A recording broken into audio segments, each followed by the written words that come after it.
ये कहानी है ऋत्विक देसाई की। यह अनुभव तब का है जब मैं ऋत्विक देसाई पुणे से नासिक आया था। मेरा कंपनी से ट्रांसफ़र हुआ था और मैंने नासिक में ही रेंट पर एक घर लिया था, जो कंपनी से तकरीबन 10 किलोमीटर के अंतर पर था। ऐसे तो मेरी सुबह की ड्यूटी थी।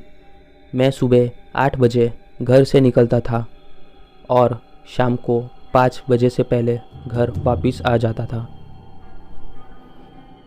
वैसे देखे तो घर से मेरी कंपनी का रास्ता थोड़ा सुनसान और थोड़ा डरावना सा था, जिस पे तकरीबन 5 किलोमीटर तक का घना फैला हुआ पीपल का जंगल था और उस जंगल के बीच से मेरा रास्ता निकलता था।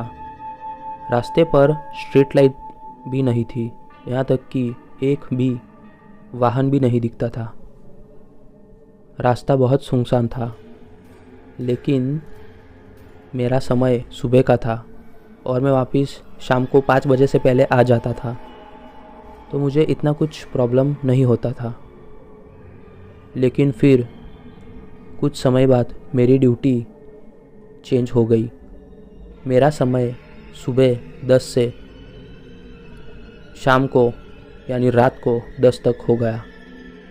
वैसे तो मुझे अंधेरे से ज़्यादा डर नहीं लगता था, लेकिन जंगली जानवरों का खतरा हमेशा रहता था।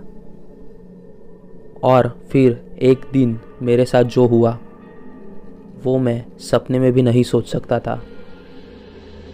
शनिवार की रात थी और रविवार को हमारी कंपनी बंद रहती थी, इसलिए मैं शनिवार को ओवर टाइम करता था।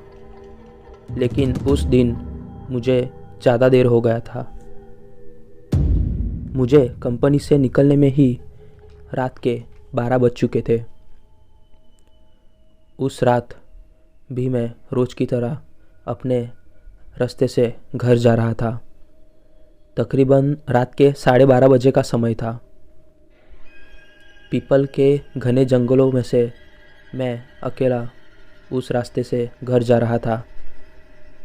लेकिन फिर गड़बड़ी में मैं कंपनी से वॉशरूम जाना भूल गया था, इसलिए मेरी हालत थोड़ी ख़राब हो चुकी थी, आप समझ सकते हो।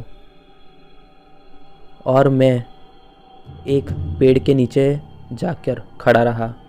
मैंने अपनी गाड़ी स्टॉप की, फिर मैं फ्रेश होने लगा और फिर मैं फ्रेश होकर वापस अपने गाड़ी के पास आया। तब अचानक से मुझे पेड़ के ऊपर से एक आवाज़ सुनाई दी। मैंने जब वो आवाज़ ध्यान से सुनने की कोशिश की तो मैं दंग रह गया। वह आवाज़ मेरा नाम पुकार रही थी। मैंने पीछे मुड़ के देखा, यहाँ वहाँ देखा और फिर वापस पेड़ के ऊपर देखा, और वो देख के मेरे रोंगटे खड़े हो गए। मैंने देखा कि एक अजीब सी औरत की परछाई पेड़ के डाली से लटक रही थी। और हैरानी की बात तो यह थी कि वह औरत अपने मुंह से मेरा नाम ले रही थी। यह देखकर मैं छटपटाने लगा और बहुत डर गया। मैं तुरंत अपनी गाड़ी के पास गया और गाड़ी चालू करके उस जगह से भागने लगा। और फिर मेरी नज़र गाड़ी के आईने में पड़ी और मैंने जो देखा उसने मुझे ठंडी में भी पसीने छुड़वा दिए।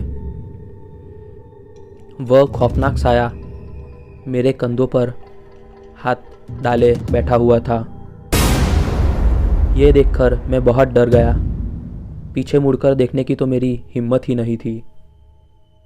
मैं कैसे तैसे अपने आप को संभाल रहा था। उस साए को अनदेखा करते हुए गाड़ी स्पीड में चला रहा था और थोड़ी ही देर में मैं वह पीपल के खौफनाक जंगल से बाहर निकल आया। और फिर मैंने वापस आईने में देखा तो आईने में मेरे पीछे कुछ भी नहीं था। शायद वो जो कुछ भी था उसकी समाप्त हो चुकी थी। इस घटना के बाद मैं उस रास्ते पर फिर कभी नहीं गया। फिर मैं दूसरे रास्ते से जाने लगा। वह रास्ता मुझे थोड़ा लंबा पड़ता था, लेकिन वह रास्ता मुझे हाईवे से ले जाता था और कंपनी तक पहुंचाता था। शायद वो ही मेरे लिए सही था। आपको ये कहानी कैसी लगी, आप हमें कमेंट सेक्शन में बता सकते हैं। अगर आपके पास भी ऐसी कोई कहानी हो तो आप हमें kpstoryteller@gmail.com पे भेज सकते हैं, या आप हमें इंस्टाग्राम से भी कांटेक्ट कर सकते हैं। लिंक डिस्क्रिप्शन में दी गई है।